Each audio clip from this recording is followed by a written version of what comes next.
होली के दिन मस्जिदों को ढके जाने को लेकर खूब भड़के असदुद्दीन ओवैसी। उत्तर प्रदेश और केंद्र सरकार पर निकाली भड़ास। जी हाँ, नमस्कार। नेक्स्ट 9 न्यूज पर आपका बहुत बहुत स्वागत है। AIMIM के चीफ असदुद्दीन ओवैसी ने होली के दिन मस्जिदों को ढके जाने पर केंद्र और उत्तर प्रदेश सरकार पर जमकर हमला बोला है।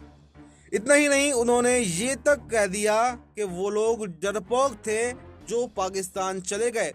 भारत में रहने वाले लोग इस भारत को अपना वतन मानते हैं और उनके इसी बयान के बाद में दूसरी पार्टियां तो उनका विरोध कर ही रही हैं।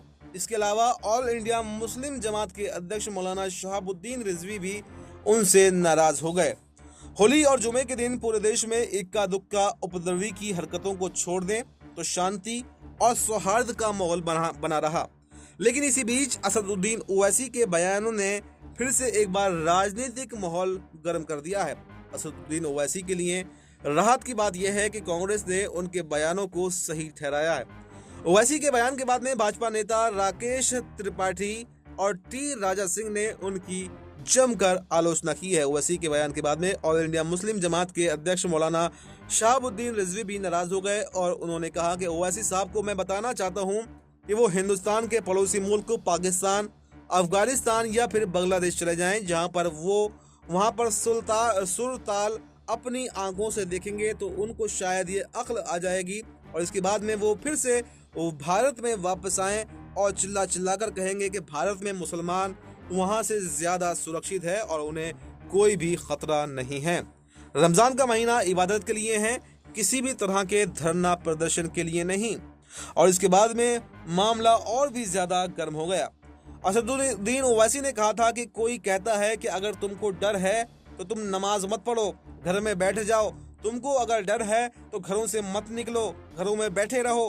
कोई कहता है कि जिस तरह मस्जिदों को कवर कर दिया गया तो तुम अपने सरों को भी कवर कर लो, बाहर मत निकलना। कोई कहता है कि बंगाल में अगर हमारी हुकूमत आ गई तो बंगाल में मुसलमानों को निकाल दिया जाएगा। अरे भाई, डरपोक वो थे जो पाकिस्तान चले गए, डरपोक वो थे जो बांग्लादेश चले गए, लेकिन हम जन्म से यहाँ पर हैं और ऐसे नहीं है। हमने यहाँ पर रहना पसंद किया और यहीं पर ही हम मरना भी पसंद करेंगे। ओवैसी ने नाम तो नहीं लिया, लेकिन उन्होंने उत्तर प्रदेश के मुख्यमंत्री योगी आदित्यनाथ पर जोरदार जुबानी तीर चलाए और कहा कि एक चीफ मिनिस्टर ये बोल रहा है कि जुमे की नमाज घर में भी पढ़ सकते हैं। आप कब से फजीलत शेख बन गए, आप कब से उलेमा बन गए, ये बात आपको बतानी पड़ेगी। और इस तरह से दूसरे धर्मों में जो है दखलंदाजी करना बंद करें। सिर्फ अपने धर्म के, अपने मजहब के लोगों में आप बात करें। और आप एक संवैधानिक पद पर बैठे हुए हैं, आपको सब लोगों को साथ में लेकर चलना चाहिए। लेकिन जिस तरह की बयानबाजी उत्तर प्रदेश के चीफ मिनिस्टर कर रहे हैं, ये बेहद चिंताजनक है और कहीं ना कहीं पक्षपातपूर्ण है।